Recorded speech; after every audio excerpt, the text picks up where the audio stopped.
تبلیغ بھی آپ کو کرنی تھی اور دین کو نافذ بھی کرنا تھا، بڑی بھاری ذمہ داری تھی۔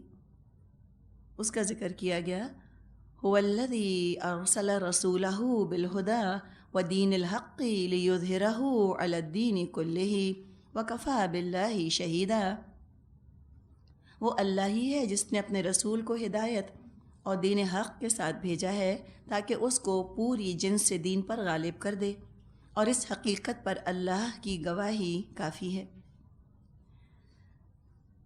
3 مقامات پر بے نہیں ایگزیکٹلی یہی الفاظ آئے ہیں۔ سورہ توبہ میں بھی ہم نے اس پر بات کی تھی، سورہ فتح یہاں دوسری دفعہ یہ مضمون آ رہا ہے، اور سورہ صف میں آگے جا کے بھی بالکل یہی مضمون آئے گا۔ کسی بات کی اہمیت کو جب موقت کرنا ہوتا ہے، کسی بات کی امپورٹنس کو جب اور زیادہ پختہ کرنا ہوتا ہے تو اس بات کو دہرا دیا جاتا ہے۔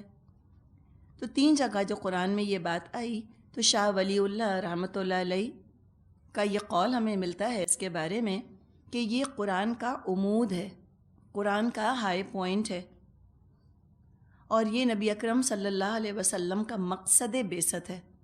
بعثت سمجھتے ہیں نا، بھیجا جانا۔ اس مقصد کے لیے اللہ نے نبی اکرم صلی اللہ علیہ وسلم کو بھیجا تھا، لِیُظْہِرَہُ عَلَى الدِّینِ کُلِّہ۔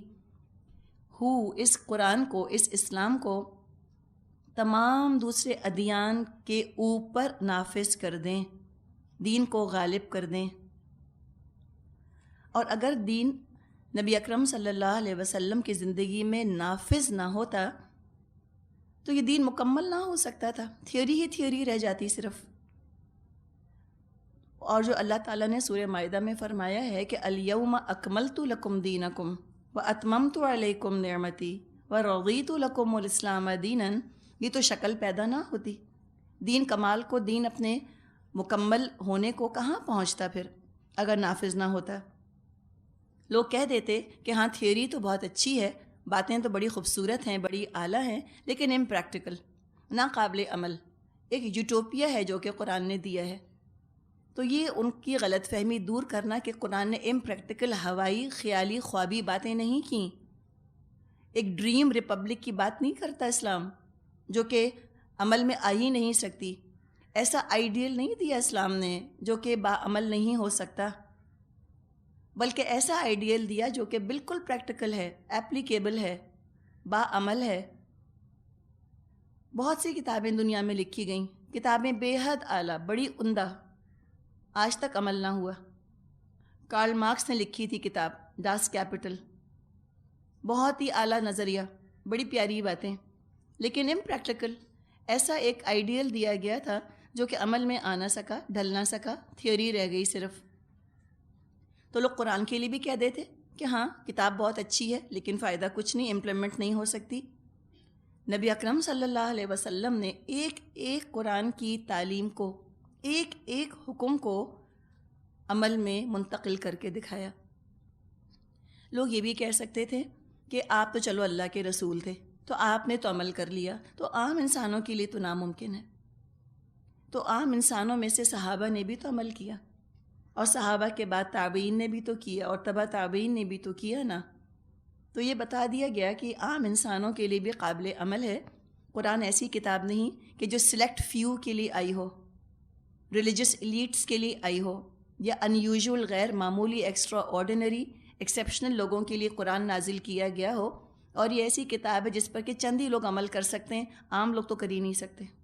اس غلط فہمی کو دور کرنے کے لیے خالص انسانی سطح پر ساری جد و جہد، سارا انقلاب وجود میں آیا۔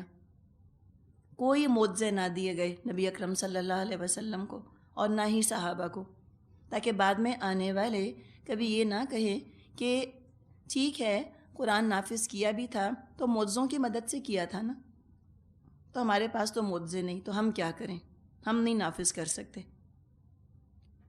تو آئندہ راہ ہموار کرنے کے لیے نمونہ بنا دیا گیا نبی اکرم صلی اللہ علیہ وسلم کے عمل کو، اور آپ کی جد و جہد کو، اور آپ کے طریقۂ انقلاب کو۔ اس کو کہا جاتا ہے، اب ہم کہیں نا ٹھیٹ اصطلاح کے اندر، ٹپکل اگر آپ کو ٹرمینالوجی چاہیے تو نبی اکرم صلی اللہ علیہ وسلم نے جو میتھڈالوجی اختیار کی ریولیوشن کی، اس کو ہم اردو میں کہتے ہیں منہج انقلاب نبوی۔ منہج نہج سے لفظ بنا ہے، نہج یعنی طریقہ۔ انقلاب نبوی کا طریقہ کیا ہے وہ آپ کو مل جائے گا سیرت کی کتابوں میں۔ پہلے کن چیزوں کو اہمیت دی، پہلے کس پر وقت لگایا، پہلے کیا تیار کیا، کس اینگل سے تربیت کی، پرائیورٹی کس چیز کو دی، ترجیح کن کاموں کو دی، اس کے بعد کون سے، پھر اس کے بعد کون سے، وہ سب چیزیں الحمدللہ موجود ہیں، اور علماء نے بہت کچھ منہج انقلاب نبوی کے اوپر لکھا ہے۔ نبی اکرم صلی اللہ علیہ وسلم کی سیرت کا جو مطالعہ کیا جاتا ہے وہ کئی مختلف زاویوں سے کیا جاتا ہے، کئی ڈفرینٹ اینگلز سے کیا جاتا ہے۔ کچھ لوگ اس اینگل سے سیرت کا مطالعہ کرتے ہیں، سیرت کو اسٹڈی کرتے ہیں کہ وہ دیکھیں کہ سیاسی نظام کیسے آپ نے بنایا، سیاسی عمل کیسے وجود میں آیا اسلام کا۔ کچھ یہ دیکھتے ہیں کہ انسانوں کے ساتھ آپ نے کیا معاملہ کیا، معاملات آپ کے کیسے تھے۔ کچھ یہ دیکھتے ہیں کہ آپ نے تبلیغ کا کیا طریقہ اختیار کیا۔ اس نظریے کے ساتھ، اس زاویے سے سیرت کو پڑھا جاتا ہے۔ تو لوگوں نے الگ الگ اپنے اپنے رجحانات کے حساب سے سیرت کا مطالعہ کیا ہے۔ وہ بھی الحمدللہ بازار میں آپ کو سب مل جائے گا، تمام کتابیں مل جائیں گی کہ آپ کی سیرت سے ہم کیا کیا فائدے حاصل کر سکتے ہیں۔ تو جہاں تک انقلاب کا تعلق ہے، نبی اکرم صلی اللہ علیہ وسلم کا طریقہ اختیار کیے بغیر اگر کوئی اسلامی انقلاب کی بات کرتا ہے تو وہ دھوکے میں ہے۔ سنت کو فالو کیے بغیر، سیرت کا مطالعہ کیے بغیر ہم کبھی بھی انقلاب لا نہیں سکتے۔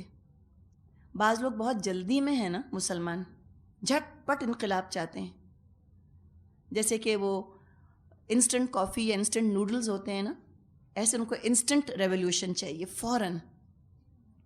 اور کس طرح چاہیے ان کو وہ انقلاب؟ حمیت الجاہلیہ کے ساتھ، غصے کے ساتھ، جذبات کے ساتھ، جلد بازی کے ساتھ، جلدی اور اریٹیشن کے ساتھ اور نفرت کے ساتھ اور تباہ کرنے کے ساتھ وہ چاہتے ہیں انقلاب آ جائے اسلامی۔ وہ چاہتے ہیں کہ ہم خود کش حملے کریں، ہم سوسائڈ بامبرز بھیج دیں، ہم اس طرح جو ہیں وہ آپس میں جھگڑتے رہیں، لڑتے رہیں، مسلمانوں کے گلے کاٹتے رہیں، اور ہم ملکوں میں اور قصبوں میں اور قومیتوں میں اور جماعتوں میں بٹے رہیں اور انقلاب آ جائے۔ 1000 سال بھی لگے رہیں گے مسلمان، تب بھی انقلاب نہیں آئے گا۔ کب آئے گا؟ جب ہمیں عقل آئے گی، جب ہم میں سے جہالت نکلے گی، اور جہالت کی جگہ جب سنت لے گی، اور اس کی تو شروعات کرنی اپنے اخلاق، اپنے کردار سے ہے نا۔ تب کہیں جا کر وہ پیٹرن جب فالو کیا جائے گا، تب انشاءاللہ تعالیٰ وقت کے ساتھ انقلاب آئے گا۔ کوئی کوئک اینڈ ایزی انقلاب نہیں ہے، کوئی انسٹنٹ انقلاب نہیں آ سکتا۔ یہ ہم نے پہلے بھی بات کی تھی کہ نبی اکرم صلی اللہ علیہ وسلم کا دور وہ واحد دور تھا جس میں کہ ایک ہی نسل میں سارے کام ہو گئے۔ اب تو آئندہ ہر مرحلے کے لیے ایک نسل کھپے گی۔ صبر آزما کام ہوتا ہے انقلاب لانا، اور اس کے لیے پلاننگ کرنی ہوتی ہے۔ ایک پروسیس ہے جو کہ شروع ہو چکا ہے اللہ کے فضل سے۔ حقیقت ہے کہ وہ جو راک باٹم تھا نا مسلمانوں کا، وہ آ کر گزر گیا۔ وہ کب تھا؟ وہ کالونائزیشن کا دور، جب کہ ہم کو ٹیریٹوریل لبریشن بھی حاصل نہیں تھا، جغرافیائی آزادی بھی ہم کو حاصل نہ تھی۔ مسلمان ممالک مختلف یورپین ممالک کی کالونیز بن گئے تھے۔ اب وہ تو کم از کم اس سے تو نجات حاصل کی نا، کم از کم غلامی سے تو نجات حاصل کی۔ اب جو دوسرا ہدف ہے وہ ذہنی غلامی سے آزادی ہے۔ اس میں آپ دیکھیں، جیسے آپ نے بھی ظاہر نوٹ کیا ہوگا کہ ہم بہت بات کرتے ہیں رسومات کی۔ یہ جو باتیں ہم کرتے ہیں نا حال حلیے کی اور رسومات کی، تو یہ باتیں ایسی ہیں کہ ہو سکتا ہے کہ آئندہ 100 سال میں اگر کوئی ان باتوں کو سنے یا پڑھے، وہ سمجھ نہ سکے کہ وہ کیوں اتنا زیادہ زور دیا کرتے تھے اس چیز پر۔ اس لیے کہ وہ ہو سکتا ہے ہمارے وقت کو اور ہمارے حالات کو نہ سمجھے کہ ہم کون سی غلامی کا شکار ہیں، ہماری بیڑیاں، ہماری زنجیریں کیا ہیں جس نے ہمیں جکڑا ہوا ہے۔ وہ یہی چیزیں ہیں نا، ان اسلامک کلچر۔ ہم دراصل تبرج الجاہلیہ کا شکار ہیں، ہمارا یہ مسئلہ ہے، لہٰذا ہم آج اس کے بارے میں بات کرتے ہیں۔ اگر آپ پہلے کا دور پڑھیں، مثال کے طور پہ امام احمد ابن حنبل رحمۃ اللہ علیہ کے بارے میں اگر آپ پڑھیں، اس زمانے میں فتنہ کھڑا ہوا تھا خلق قرآن کا۔ پتہ نہیں آپ نے سنا ہے یا نہیں، بہرحال تفصیل میں نہیں جا رہے۔ بحث یہ نکلی تھی معتزلہ کی طرف سے کہ قرآن جو ہے مخلوق ہے یا غیر مخلوق۔ اب آج کیا آپ ریلیٹ کر سکتی ہیں اس بات سے؟ آپ بالکل ریلیٹ نہیں کر سکتی. آپ کہتی ہیں کیا مطلب قرآن مخلوق یا غیر مخلوق؟ لیکن اس پر اتنا ہنگامہ تھا، امام احمد ابن حنبل کو حکومت نے اتنے کوڑے مارے کہ وہ جلاد کہتا تھا کہ ہاتھی کو بھی اتنا مارا جاتا تو ہاتھی بھی مر جاتا. اتنی شدید انہوں نے سزا برداشت کی، لیکن انہوں نے یہ کہا کہ قرآن مخلوق نہیں ہے. تو وہ ایک زمانہ تھا نا، اس کے اپنے تقاضے تھے. جس چیز پر اس زمانے میں سٹینڈ لینا تھا وہ آج ہم نہیں سمجھ سکتے. جو مسلمانوں پہ آج دور آیا ہے وہ ہے شدید احساس کمتری کا. embarrassment, embarrassed Muslims, sorry Muslims, ashamed to be a Muslim, I'm sorry but I am a Muslim. یہ انداز I'm sorry to be a Muslim. تو یہ جو ہم پہ ایک احساس کمتری کا، انفیریورٹی کمپلیکس کا اور embarrassment کا دور آیا ہے، یہ تو ایسا انوکھا دور ہے جو کہ پہلے کبھی نہ آیا مسلمانوں پہ. بہت کچھ مسلمانوں پہ حالات گزرے، جیسے خلق قرآن کے مسئلے کا آپ کے سامنے ذکر کیا گیا، اور بھی کئی مسائل آئے، لیکن کبھی مسلمانوں کو انفیریورٹی کمپلیکس نہیں ہوا. یہ تو پچھلے 200 سال کی پیداوار ہے. تو جب ہم پہ انفیریورٹی کمپلیکس طاری ہو گیا ہے، ہم اتنے مروب ہو گئے ہیں دوسری تہذیبوں سے، تو اب تو ہم اسی کی بات کریں گے نا، تاکہ مسلمانوں کو اس کمپلیکس سے نجات دی جائے، ان کو اپنی تہذیب، اپنے تمدن، اپنی روایات کی قدر کروائی جائے، ان کے کلچر کے بارے میں بات کی جائے کہ تم اتار کے پھینکو یہ تبرج الجاہلیہ والی چیز، اس جاہلیت سے تم نجات حاصل کرو. تو لہٰذا اس دور میں ہم اس کی بات بہت کرتے ہیں. بات بالکل معمولی ہے، بات کوئی بہت عظیم نہیں، لیکن چونکہ ان سب چیزوں کو جمع جب کر لیا جائے تو یہی چیز انفیریورٹی کمپلیکس کا اظہار بن رہی ہے نا، کہ ہم نے اپنا جو ہے وہ اپنا کلچر ہم نے چھوڑ دیا، ہم نے سنت کو چھوڑ دیا ہے. ہم غیر تہذیب کے کلچر کو اپنا کر جب بیٹھ گئے ہیں، ان کا حال حلیہ ہم نے اپنا لیا ہے، تو یہ چیز ہمارے احساس کمتری کو زیادہ بڑھا رہی ہے. تو ہمیں فخر کرنا چاہیے اپنی تہذیب پر. یہ آج کے دور کا تقاضا ہے، اس اینگل سے اس پر کام کیا جا رہا ہے. ورنہ پہلے تو کوئی ذکر ہی نہ تھا ان چیزوں کا. آج سے آپ 50 سال پہلے اپنی دادیوں سے پوچھیے، ان کی ہوتی تھیں برتھ ڈیز؟ کوئی ایشو تھا اس زمانے میں کہ دادا نے آپ کی دادی کو اینیورسری پر کھانا نہیں کھلایا تو اب دادی رو رہی ہیں رو رہی ہیں رو رہی ہیں؟ تو یہ تو کبھی بھی نہ سنیں گی آپ. ایسے اتنے امیچور تھوڑی تھے اس زمانے کے لوگ جیسے آج کی عورتیں امیچور ہو گئی ہیں. آج تو اینیورسری آ گئی اور اگر میاں نے کچھ نہیں دیا وہ تو چھوڑنے پر تیار ہو جاتی ہیں. کسی نے ویلنٹائنس کا بتایا کہ ان کے میاں نے ویلنٹائن کے دن کارڈ نہیں دیا تو طلاق مانگ لی میاں سے. انہوں نے کہا چھوڑ دو مجھ کو، تم کو تو مجھ سے محبت ہی نہیں. لگتا ہے وہ کارڈ پہ دل کیا بنا ہے، سچ مجھے دل نکال کر دے دیا جیسے. ایسے ہوتا ہے. اتنے ہم نقلی ہو گئے ہیں نا، اتنے ہم شیلو ہو گئے ہیں نا، اتنے ہم سپرفیشل ہو گئے ہیں، سطحی. تو اس جو ہے نا یہ مینٹل اممیچیورٹی جس میں مسلمان آ گئے ہیں، اس سے نکالنے کی دراصل جد و جہد ہے. ورنہ برتھ ڈے کس کو نہیں اچھی لگتی؟ میری سالگرہ آئے اور سب گانے لگ جائیں اب تو میں بھی بہت خوش ہوں گی، مجھے کوئی اعتراض نہیں اس کے اوپر. لیکن کیوں؟ یہ مسلمان کو زیب نہیں دیتا ایسے مظاہرے کرنا. ایسی تھڑدلی قسم کی شخصیت اسلام نہیں چاہتا. یہ نہیں چاہتا اسلام کہ آپ اس طرح کے کلچر کے اندر ہوں، ایسے اممیچورٹی کا آپ شکار ہوں. اس لیے کہ جاہلیت کے ساتھ اممیچورٹی ضرور آتی ہے، پختگی نہیں آتی جاہلیت کے ساتھ. اسلامی معاشرہ جب ہوتا ہے انسانوں میں میچورٹی، پختگی آتی ہے، ذہنی بلوغت ان میں آتی ہے. اسی لیے آپ دیکھیں گے کہ جو بچے ہیں جنہوں نے کہ ٹھیٹ اسلامی ماحول میں آنکھ کھولی ہے وہ بہت میچور ہوتے ہیں. بلکہ لوگ کہتے ہیں کہ درس سنا سنا کے تم نے بچوں کو پکا کر دیا ہے. بالکل. تو یہ ہو جاتا ہے نا بچوں کے ساتھ. اور جو بچے آپ دیکھیں وہ جاہلی معاشرے میں وہ تو بالکل بیبیز ہیں. وہ کبھی ہم رونا بہت دفعہ رو چکے ہیں. 50 سال کی بھی ہو جاتے ہیں تو بچپن سے نجات نہیں ملتی. میں بہت چھوٹی تھی تو میری شادی ہو گئی، اس کے بعد وہ جو چھوٹا پن ہے وہ جاتے ہی نہیں. وہ بہت چھوٹی تھیں تو ماں بن گئیں، اور ابھی اور بھی بہت چھوٹی تھیں تو وہ نانی بن گئیں. تو کسی طرح ان کا وہ چھوٹا پن دور نہیں ہوتا. تو یہ کیا ہے؟ یہ اممیچورٹی ہے نا ذہنی طور پہ. تو لہٰذا ہم اس لیے اتنی زیادہ کلچر کی بات کرتے ہیں تاکہ ہم ان چیزوں کو اتاریں، ان فیٹرز کا ہم پیچھا چھوڑیں تاکہ ہم تیزی کے ساتھ پروگریس کر سکیں نا. یہ آج کے دور کا پرابلم ہے. تو آج کے دور کے تقاضوں کو پہچانیں.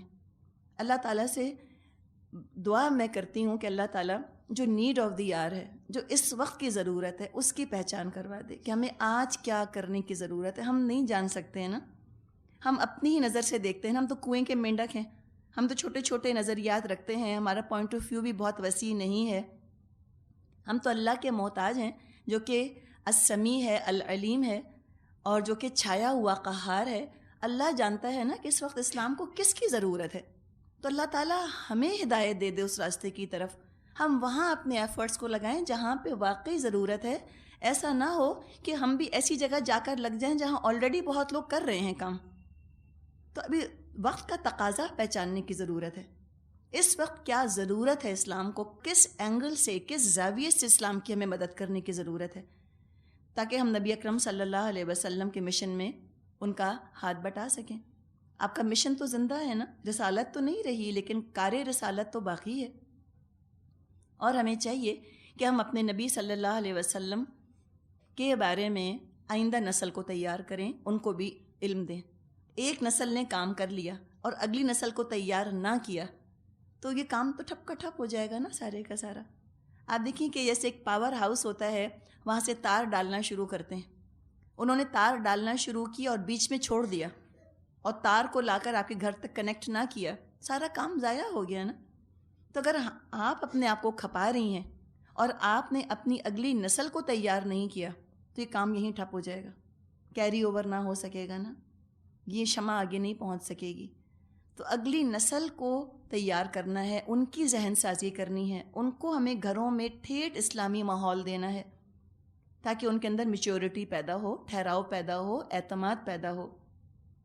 تو ہمارے بچے صرف ہمارے بچے نہیں ہیں، یہ دین کا سرمایہ ہے. یوں سمجھیں کہ یہ تو ہمارا خزانہ ہے اسلام کا. اسی لیے اتنا زیادہ آپ لوگوں پر زور دیا جاتا ہے کہ آپ اپنے بچوں کو بالکل نگلیکٹ نہیں کریں گی، اس لیے کہ ان کے ذریعے انشاءاللہ اسلام توانائی پائے گا. ایک حد تک ہی دیکھیں ہم کام کر سکتے ہیں نا. ہماری نسل، ہم کب تک زندہ رہیں گے؟ اگلے 50 سال چلیں، بہت ہی لمبی عمر مل گئی تو اگلے 100 سال جی لیں گے. اس کے بعد تو یہ اگلی نسل ہی سنبھالے گی نا. اگر وہ نہ تیار ہوئی اور وہ موم بتیاں بجھانے میں مشغول رہ گئی تو بتائیے کیا ہوگا. تو لہٰذا ان کو میچور کرنا ہے، ان کو اس ذہنی بچپن سے نجات دیں، ان کو ان کھوکھلے مظاہروں سے نکالیں، اس سیلف امپورٹنس سے ان کو نکالیں تاکہ اسلام کی امپورٹنس ان کو سمجھ میں آئے. اپنی ذات کے خول میں بند ہو گئے ہیں مسلمان، فل آف سیلف امپورٹنس. اور ہمارا مسئلہ یہ کہ جتنے ہم پہ اللہ کے عذاب کے کوڑے برس رہے ہیں، جتنا اللہ کا ہم پہ غصہ برستا ہے، اتنے ہم متکبر ہوتے چلے جاتے ہیں. ہمیں خیال ہے کچھ بھی ہیں تو مسلمان. جیسے کہ وہ کہا کرتے تھے بنی اسرائیل کہ نحن ابناء اللہ و احباؤہ، ہم تو اللہ کے بیٹوں کی طرح ہیں، ہم بہت چہیتے ہیں اللہ کے. جتنا ہم پٹ رہے ہیں دنیا میں اتنا ہی غرہ بڑھ رہا ہے ہمارا. کچھ بھی ہیں تو محمد کی امت. چاہے ایک عمل جو ہے وہ نبی اکرم صلی اللہ علیہ وسلم جیسا نہ ہو تو غرہ کس بات کا. تو وہاں اللہ نے کہا ہے نا ان سے کہ تم بڑے چہیتے ہو تو اللہ عذاب کیوں دیتا ہے تم کو. تو ہم بھی پوچھیں اپنے آپ سے کہ اتنے پیارے ہیں ہم اللہ کے، اتنے اچھے ہیں ہم، تو اللہ ہمیں عذاب کیوں دے رہا ہے دنیا میں؟ اس ذلت کا شکار ہم کیوں ہیں کہ 98% جہاں مسلم آبادی ہو اور وہاں وہ اسلام برداشت نہ کر سکیں؟ تو یہ ہے نا ضربت علیہم الذلۃ والمسکنہ، دے ماری گئی ہے ان کے اوپر ذلت اور مسکنت. اپنے گھروں میں ہم مسلمان گھروں میں پیدا ہوئی ہیں نا، ہماری نسلیں مسلمان تھیں اللہ کے فضل سے. باپ، بھائی، ساس، سسر، دیور، جیٹ، شوہر، بیٹے سب مسلمان ہیں. ہم اسلام پہ نہیں چل سکتی. کون ہے سب سے بڑا مخالف بتائیے عورت کے حجاب کا؟ خود مسلمان مرد، خود اس کا شوہر، خود اس کا باپ، خود اس کا بیٹا، خود اس کی اولاد، اپنے رشتہ دار، اپنے فرینڈز، یہ کھڑے ہیں نا. یہ ذلت نہیں ہے ہمارے اوپر؟ آپ بتائیں اس سے بڑھ کر مسکینی بتائیے اور کیا ہوگی؟ اتنا شدت کا ہم کو آج انفیریورٹی کمپلیکس لاحق ہے. مرد کہہ دیتے ہیں بیویوں سے میرے ساتھ مت چلنا اگر تم نے حجاب پہنا ہے، you go sit at the back, پیچھے جا کر بیٹھو گاڑی میں، میرے ساتھ مت بیٹھو، آئی ایم ایمبیرسڈ. کس بات سے؟ کہ بیوی کا حال حلیہ جو ہے وہ فاطمہ جیسا یا عائشہ رضی اللہ عنہما جیسا ہے. ہاں وہ برٹنی اسپیئرز جیسی بن جائے یا میڈونا جیسی بن جائے تو فخر سے سر کا تاج بنا کر لے کر جائیں. تو یہ تو ڈوب مرنے کا مقام ہے نا ہمارے لیے. تو بہت بڑے بڑے انقلابات کی ہم کیا بات کرتے ہیں نا کہ ساری دنیا کو فتح ہم کر لیں گے. پہلے گھروں کے ساتھ جہاد کیجیے اور اپنے اخلاق کی طاقت اپنے گھر والوں کی طرف ڈائریکٹ کیجیے، ان کے دل جیتیے. یہ ایک محاذ ہے ہمارا، ان کے دل جیتنا. حسن سلوک کیے جانا وہ دھتکاریں یا دھکے دیں آپ کو یا وہ تانے دیں، اس کو آپ اثر قبول نہ کریں. ڈانٹنے دیں اگر میاں ڈانٹتے ہیں، امی ڈانٹتی ہیں تو سن لیں ڈانٹ. نہ ڈانٹ کھا کر اماں کو چھوڑنا ہے، نہ میاں کو چھوڑنا ہے، نہ ڈانٹ کے جواب میں ڈانٹنا ہے، نہ منہ پھلانا ہے، اور نہ ڈانٹ کی وجہ سے اسلام کو چھوڑنا ہے. یہ ہے نا جہاد، کرنا تو یہ ہے. تو اللہ تعالیٰ سے یہ توفیق ہمیں مانگنے کی ضرورت ہے کہ اللہ اس وقت کی جو ضرورت ہے وہ ہم کو سکھا دے. کیا طرز عمل میں ایز اے ہیومن بینگ، ایک انسان کے طور پہ میں کیا کر سکتی ہوں اپنے دین کے لیے، اللہ مجھے راستہ دکھا دے. میری کیا شاکلہ ہے، میں کہاں اپنی توانائی کھپا سکتی ہوں، اور پھر لوگوں کے ساتھ مل کے میں کیا کر سکتی ہوں. تو یہ افراد بدلتے ہیں تو قومیں بدلتی ہیں نا. انشاءاللہ تعالیٰ جب افراد بدلیں گے اور گھر میں ایک مومنہ ہوگی، ایک مومن عورت، کبھی انڈر ایسٹیمیٹ مت کریں اپنے آپ کو عورت کے طور پہ.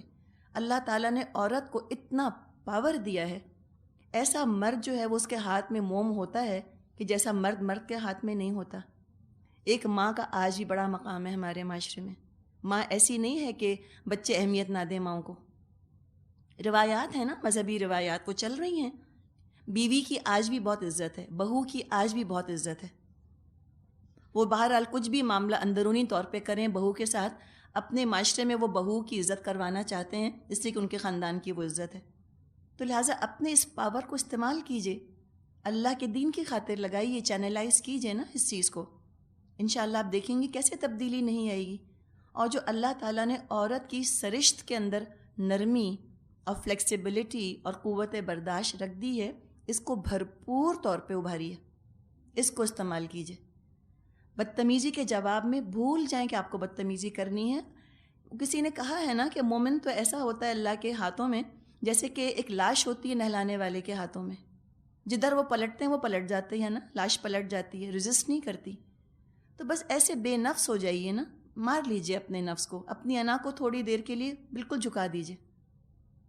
کتنا کوئی ڈانٹے، کتنا کوئی ناراض ہو آپ کے اوپر، آپ مت ریٹیلیٹ کیجئے. اللہ کی خاطر، اللہ کی خاطر یاد کر لیا کیجئے بلال کو، یاد کر لیا کیجئے مصعب کو، یاد کر لیجئے سمیہ کو کہ ان کی شرمگاہ میں ابو جہل نے نیزہ مارا تھا، ایسے ان کو اس نے شہید کیا تھا. تو ایسے تو ہمارے ساتھ نہیں ہو رہا. تھوڑے تانے ہی ہیں نا، تھوڑا سا بائیکاٹ ہی تو ہے، تو کون سی بڑی چیز ہے؟ کیا اتنا حساس ہونا اپنی ذات کے بارے میں؟ تو اس طرح مت اپنے آپ کو ہتھیلی کا پپولا بنائیں، نازک مزاج مت بنائیں. نازک مزاج مسلمانوں کی ضرورت نہیں اسلام کو. اتنی نزاکت ہے مزاج میں تو گھروں میں رہیں، مت نکل کر آئیں پھر دین کے لیے. دین کو نہیں چاہیے اتنے نازک آبگینے. دین کو تو چاہیے مضبوط اینٹیں، سیسا پلائی ہوئی دیوار جو بنا سکیں، بنیان و مرصوص جو بنا سکیں. یہ چاہیے اسلام کو. ایسی ڈیلیکیٹ ڈالز کی ضرورت نہیں. اتنی ڈیلیکیسی ہے تو پارلرز میں جائیں، یہاں آنے کی ضرورت کیا ہے پھر بتائیے. قرآن تو ٹفنس کا تقاضا کرتا ہے نا، اس کو تو عمارت بنانی ہے بہت خوبصورت، بڑی مضبوط انشاءاللہ تعالی. تو اس کی ضرورت ہے. تو یہی کام نبی اکرم صلی اللہ علیہ وسلم نے کیا. افراد پہلے بنائے، ہیومن ریسورس ڈیولپ کیا. مشینوں سے انقلاب نہیں آتا، پیسے سے انقلاب نہیں آتا. انقلاب آتا ہے اخلاق کی طاقت سے. تو آپ نے اس طرح قرآن کی تعلیمات کو عمل میں کنورٹ کیا. سب سے پہلے آپ نے بتایا، فرمایا آپ نے سید القومی خادمہم، قوم کا سردار ان کا خادم ہوتا ہے. اگر سردار بن کر بیٹھا ہے سب سے بڑی ذمہ داری اس کے اوپر ہے. لوگ کہتے لو بات تو بہت پیاری ہے، کرتا کون ہے؟ جو رہنما ہوتا ہے اس کی تو شان ہی نرالی ہوتی ہے. سارے ایگزیمشنز، ساری مراعات اس کے لیے، اور ساری عظیمت کے درجے دوسروں کے لیے. جو حکمران بن جاتے ہیں ٹیکس ایگزیمشن تو ان کے لیے، اور جو رعایا ہوتی ہے وہ ٹیکس دے دے کر دبی چلی جا رہی ہوتی ہے. اسلام کا تو یہ طریقہ نہیں تھا. خلفائے راشدین نے تو بتا دیا کہ واقعی سید القومی خادمہم کیسے ہوتے ہیں، کیسے اپنی پیٹھ پر اناج کی بوریاں لاد کر جاتے ہیں اور جا کے وہ رعایا کی خدمت کرتے ہیں. یہ تو روشن مثالیں ہیں نا ہمارے سامنے. تو تاریخ بھی پڑھیے، ضرور تاریخ پڑھیے، اور اپنے بچوں کو بتائیے نبی اکرم صلی اللہ علیہ وسلم کیا ہستی تھے اور صحابہ کیا تھے. اسلام اور نبی اکرم صلی اللہ علیہ وسلم جو ہیں وہ ایسے نہیں ہیں جیسے کہ عام لوگوں کے پاس ہیروز ہوتے ہیں. قوموں کے پاس جب ہیرو ہوتے ہیں تو وہ ان ہیروز کا سال میں ایک دن منا لیتی ہیں، کوئی سیلیبریٹ کر لیتی ہیں ان کی ذات کو. تو نبی اکرم صلی اللہ علیہ وسلم کوئی آرڈنری رول ماڈل تو نہیں ہے، کوئی عام ہیرو تو نہیں ہے کہ سال میں ایک دفعہ ان کی یاد منا لی جائے. آپ تو اس قابل ہیں کہ آپ کی یاد روز منائی جائے، روز، ایوری ڈے ہم سیلیبریٹ کریں اپنے رسول صلی اللہ علیہ وسلم کو. کس طرح؟ بول کر، ہاں بول کر بھی، بولیں بھی، درود پڑھیں، درود بھیجیں ان کے اوپر، اور عمل سے بھی. اپنے بچے کو اگر آپ نے یا خود آپ نے صرف یہ کام اگر ریگولر شروع کر دیا کہ جب کھانا کھانے بیٹھے یا پانی پینے بیٹھے تو بسم اللہ پڑھا، بیٹھ گئے، 3 گھونٹ میں پانی پیا، پانی پینے کے بعد الحمدللہ کہہ دیا، تو ایک عمل میں کتنی ساری سنتیں آ گئیں. بسم اللہ کہنے کی سنت، بیٹھ کر پینے کی سنت، 3 گھونٹ میں پینے کی سنت، اور الحمدللہ کہنے کی سنت، 4 سنتیں ہو گئیں نا. تو یہ طریقہ ہے بچوں کو نبی اکرم صلی اللہ علیہ وسلم کی پہچان کرانے کا. ربیع الاول کے مہینے میں 12 ربیع الاول کو میلاد سنا دینے سے کسی کو اسلام کا نہیں پتہ چلتا. ہم نے بھی ساری زندگی اسلامیات پڑھا اسکولوں کے اندر، اور ہم نے بھی ساری زندگی میلاد اٹینڈ کی جب تک پتہ نہ تھا. کیا سیکھا بتائیں آپ؟ کچھ سیکھا آپ نے؟ کچھ بھی نہ سیکھا. تو یہ اس طرح نہیں ہوتا، یہ تو روز سیلیبریٹ کرنے والی چیز ہے. نبی اکرم صلی اللہ علیہ وسلم کی یاد تو روز منانی چاہیے. جس نے سال کے ایک دن آپ کی یاد کو محدود کر دیا اس نے آپ کا حق نہ پہچانا. اس طرح اپنے بچوں کو جوڑنے کی ہمیں ضرورت ہے. تو یہ بات ہی یہاں فرمائی گئی ہے کہ نبی اکرم صلی اللہ علیہ وسلم کو تو اللہ نے ہدایت دی ہے اور دین حق دیا ہے، قرآن اور سنت دے کر بھیجا ہے تاکہ پوری زندگی کو اسلام کے دائرے کے اندر لے آیا جائے، تمام دوسرے ادیان پر غالب کر دیا گئے. کسی نے بہت پیاری بات کہی ہے، شاید یہ ماموڈک پکتھول نے کہی ہے یا شاید محمد اسد نے کہی ہے، انگریزی میں یہ بات ہے. وہ یہ کہتے ہیں کہ سبجوگیشن جو آیا ہے نا، لِیُظْہِرَہُ عَلَى الدِّینِ کُلِّہِ، تمام دوسرے ادیان پر حاوی کر دینا اس کو، دوسرے دین چھوٹے بن کے رہیں. جیسے ہم نے سورہ توبہ میں پڑھا تھا کہ یا تو وہ جزیہ دیں، یُعْطُوا الْجِزْیَةَ عَنْ یَدٍ، یا تو اپنے ہاتھوں سے جزیہ دیں، وَهُمْ صَاغِرُونَ، یا چھوٹے بن کے رہیں. تو چھوٹے بننے کے بارے میں وہ کہتے ہیں کہ subjugation does not mean to oppress, insult or usurp their rights.